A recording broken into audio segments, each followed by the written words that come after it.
नमस्कार दोस्तों, स्वागत है आपका हमारे चैनल पर। राम सिंह अपने माता पिता के साथ अपने छोटे से घर में बहुत खुश था। उसके पिता रघुवीर सिंह हमेशा बीमार रहते थे, इसीलिए उन्होंने राम सिंह की नौकरी लगते ही अपनी नौकरी छोड़ दी। उसकी माँ घर का काम काज कर पति सेवा में लगी रहती। राम सिंह कलेक्टर कार्यालय में क्लर्क था और छोटी सी तनख्वाह में आराम से उनका गुजारा हो जाता था।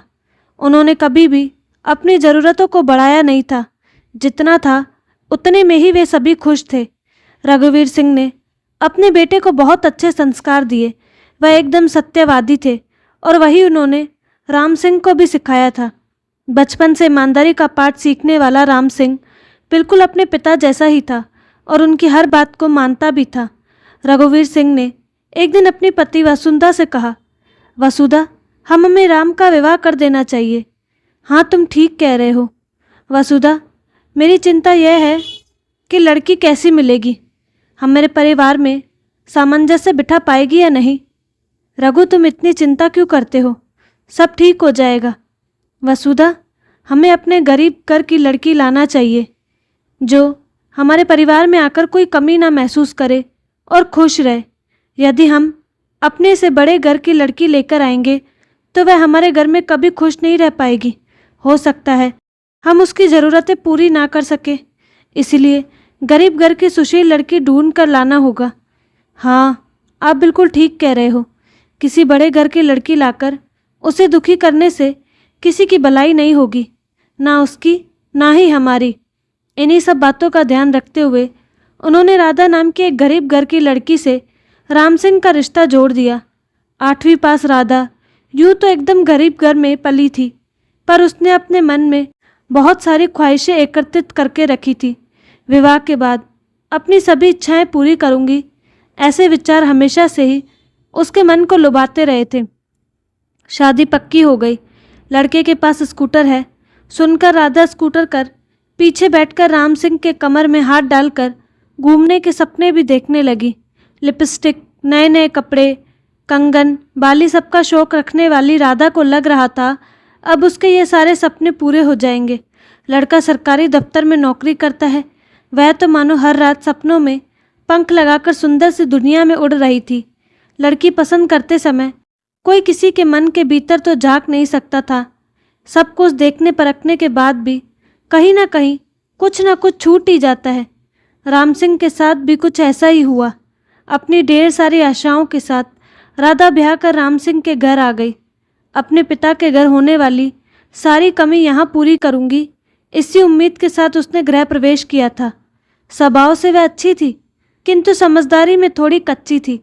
राम सिंह उसे एक दिन फिल्म दिखाने ले गया और बाहर खाना खाकर फिर वे वापस घर आ रहे थे।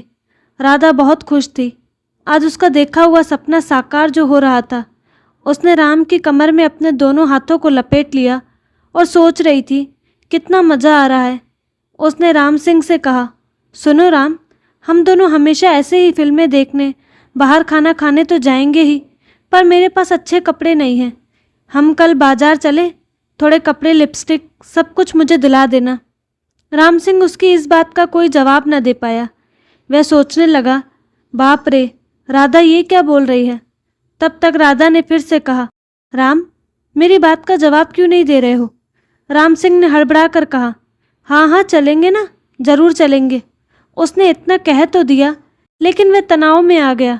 अब हर 15 दिन में राधा फिल्म देखने जाने की जिद करने लगी। शुरू में 1-2 बार मजबूरी में ही सही, पर राम उसे ले गया, किंतु अब तो पानी सर के ऊपर से जाने लगा। बार बार उसकी जिद के कारण एक दिन राम को कहना ही पड़ा, राधा देखो, अपनी इतनी कमाई नहीं कि हम हर 15 दिन में फिल्म देखने या बाहर खाना खाने जा सके। साल में 2-3 बार ठीक है। यह सुनते ही राधा का पारा चढ़ गया। यह क्या कह रहे हो आप? यह तो आपको विवाह के पहले सोचना चाहिए था। किसी को अपने परिवार में ला रहे हो तो उसकी जवाबदारी उठाने की औकात भी रखनी चाहिए। यदि मुझे पहले पता होता तो मैं शादी ही नहीं करती। यह क्या कह रही हो राधा तुम? तुम्हें यहाँ सब कितने प्यार से रखते हैं, क्या यह काफ़ी नहीं तुम्हारे लिए? सिर्फ प्यार से ज़रूरतें पूरी नहीं होती राम, उसके लिए अपनी कमाई बढ़ाना पड़ता है। तुम इतनी मेहनत करते हो, पैसा कितना कमा पाते हो? सिर्फ इतना कि 2 वक्त की रोटी और कपड़ा मिल सके। अच्छे से गुजारा करने के लिए नौकरी के साथ तिकड़म भी करनी पड़ती है। मैं जानती हूँ, तुम चाहो तो लोगों का काम अटका कर पैसा बना सकते हो। क्यों नहीं करते? सभी तो करते हैं। यह क्या कह रही हो राधा तुम? तुम्हें शर्म आनी चाहिए। मुझे गलत रास्ते पर जाने का कह रही हो? इसमें गलत कुछ नहीं है राम। अधिकतर लोग ऐसे ही पैसा कमाकर आगे आते होंगे।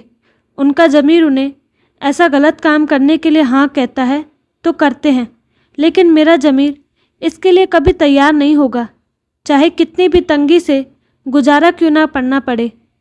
इसके बाद राधा और राम सिंह के बीच लगभग रोज ही किसी न किसी बात को लेकर झगड़े होने लगे। अब तक रघुवीर सिंह और वसुधा भी सब कुछ जान चुके थे।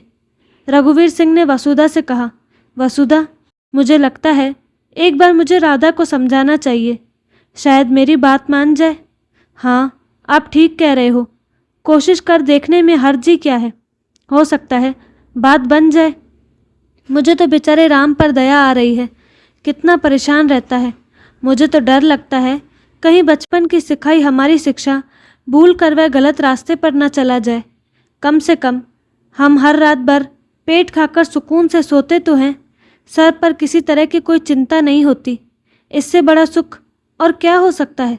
रघुवीर सिंह ने राधा को बुलाकर अपने पास बिठाया और कहा, राधा बेटा, हमारी जितनी चादर हो उतने ही पैर फैलाने चाहिए। लालच बुरी बला है, यह तो शायद तुमने पढ़ा भी होगा। यह लालच ऊंचाई पर ले जाकर कभी कभी इतना जोर का धक्का देती है कि इंसान संभल भी नहीं पाता और दलदल में जाकर गिरता है। क्या तुम चाहती हो राम के और हमारे साथ भी ऐसा ही कुछ घटे? बेटा, मैंने बड़ा जतन करके बड़े प्यार से अपने बच्चे को थोड़े से में खुशियां हासिल करना सिखाया है। तुम भी तो ऐसे ही गरीब परिवार से आई हो। क्या तुम वहाँ पर हर 15 दिन में फिल्म देखने या बाहर खाना खाने जाती थी? नहीं ना। फिर यहाँ आकर तुमने ऐसी इच्छाओं को अपने ऊपर क्यों हावी होने दिया बेटा? राधा ने शांत होकर अपने ससुर की बातें सुन तो ली, लेकिन उन पर अमल करने का इरादा उसका बिल्कुल नहीं था। वह तो इस समय लालच के समंदर में गोते लगा रही थी। उसने शाम को राम से कहा, आज पापा ने मुझे बहुत बड़ा भाषण दिया। इच्छा तो हो रही थी कि कह दूँ, इस तरह भाषणों से पेट नहीं भरता, लेकिन अपने मन पर पत्थर रखकर मैंने कुछ भी नहीं कहा। बड़ी मेहरबानी की राधा तुमने, धन्यवाद। तुम सुधरोगी नहीं ना? देखो राम, बदलना हो तो तुम्हें ही पड़ेगा, वरना मैं मायके चली जाऊंगी। आखिरकार एक दिन परेशान होकर राम ने 5,000 रुपये लाकर राधा के हाथों में रख दिए और कहा, यह लो राधा, इससे तुम्हारा इस माह का फिल्म देखने, होटल में खाने और अन्य शौकों का खर्चा निकल जाएगा, लेकिन मैं इसका हिसाब कभी नहीं बनूंगा। इन रुपयों के साथ पता नहीं कितनी बद्दुआएं आई होंगी। हमारे जैसा ही कोई यह रुपए मेरे हाथों में रख कर गया है। किसी और की थाली से छीन कर खाना मेरे माता पिता ने मुझे कभी नहीं सिखाया। जिसने मुझे यह रुपए दिए हैं वह अपनी कृषि भूमि के पंजीयन की नकल लेने आया था। पास के गांव चंदनपुर में रहता है, गणेश नाम है उसका। वह बेचारा काफ़ी गिड़गिड़ा रहा था। कह रहा था, बाबूजी, पत्नी बहुत बीमार है, बच्चे नहीं हैं मेरे, बस उसी का आसरा है। अगर वह मर गई तो मैं अकेला क्या करूँगा? मैं गरीब इंसान हूँ साहब, आपको पैसे कहाँ से दूँगा? उसकी आंखों से आंसू भी बह रहे थे, पर मैंने भी अपना दिल पत्थर बना लिया। मैंने उससे कह दिया, भाई, जल्दी काम करवाना है तो पैसे तो देने पड़ेंगे ना, आखिर मुझे भी तो अपनी पत्नी की इच्छा पूरी करनी है। राधा घबरा गई। चंदनपुर में तो उसके मामा गणेश और मामी रहते हैं। तभी राधा के मोबाइल की घंटी बजी। उसने फ़ोन उठाया। उधर से आवाज़ आई, राधा, तुम्हारी मामी बहुत ज़्यादा बीमार है। आज मैं कलेक्टर ऑफिस में गया था, वहाँ पर मेरा काम करने के लिए बाबूजी ने 5,000 रुपये मांग लिए। मेरे पास अब तुम्हारी मामी की दवाओं के लिए रुपए नहीं बचे। क्या तुम मेरी मदद कर सकती हो? तुम्हारी शादी तो सरकारी दफ्तर में काम करने वाले से हुई है। बेटा, तुम्हारी मामी मर जाएगी। जिसने मुझसे वह रुपए लिए हैं उसे मेरी ऐसी बद्दुआ लगेगी कि वह कभी भी सुख से न रह पाएगा। राधा के पैरों तले से ज़मीन ही खसक गई। वह समझ गई कि राम सिंह जो रुपए लेकर आया है वह उसके मामा के ही हैं। मामा उसकी शादी में नहीं आ पाए थे, इसीलिए उन दोनों ने एक दूसरे को देखा ही नहीं। राधा ने कहा, हाँ मामा, मेरे पास रुपए हैं, आप जल्दी आ जाइए, मामी को बचा लो मामा। क्या हुआ राधा, किसका फ़ोन था? कौन पैसे मांग रहा था तुमसे? राधा की आंखों में आंसू थे। रोते रोते उसने कहा, राम, आज तुमने जिससे रुपए लिए वह मेरे मामा है। मेरी मामी जीवन और मौत के बीच लड़ाई लड़ रही है। यह रुपए हमें उन्हें लौटाने होंगे।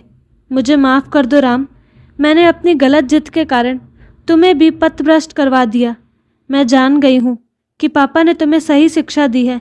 इन पैसों के साथ कितनी बद्दुआएं आती है यह भी जान गई हूँ। राधा के मामा पैसे लेने आए, तब राम सिंह को देखते ही उन्होंने कहा, अरे तुम यहाँ क्या कर रहे हो? यह तो मेरी भांजी की ससुराल है और उसका पति बहुत ही ईमानदार इंसान है। वह तुम्हें यहाँ देखेगा तो? तब राम सिंह ने कहा, मुझे माफ़ कर दीजिए मामा जी, उसका पति मैं ही हूँ। मैं भटक गया था, यह मेरी पहली और आखिरी गलती है। राम सिंह ने जब उन्हें 5,000 रुपये वापस करे तब वे दोनों एक दूसरे की तरफ देखकर मुस्कुरा रहे थे। इस मुस्कुराहट के पीछे एक राज छुपा था जिसे राधा कभी नहीं जान सकी। वह यह भी कभी नहीं जान पाई कि उसे सही राह पर लाने के लिए राम सिंह, रघुवीर सिंह, राधा के पिता और मामा ने मिलकर यह रास्ता चुना था। इस राज ने राधा को भी एक नई राह पर चलना सिखा दिया। रात में जब राम सिंह और राधा अपने बिस्तर पर लेटे तब राधा ने उससे कहा, राम, जीवन में कभी कभी कैसे अनहोनी हो जाती है। देखो ना, तुमने मुझे खुश करने के लिए मजबूरी में पहली बार जिससे इस तरह पैसे लिए वह मेरे ही मामा निकले। मेरी मामी की दवाइयों के पैसे उन्होंने बद्दुआओं के साथ तुम्हें दे दिए। शायद भगवान ने तुम जैसे सच्चे इंसान को पथभ्रष्ट होने से बचाने के लिए ही यह खेल खेला था। राम ने मुस्कुराते हुए उसे अपनी बाहों में भर लिया।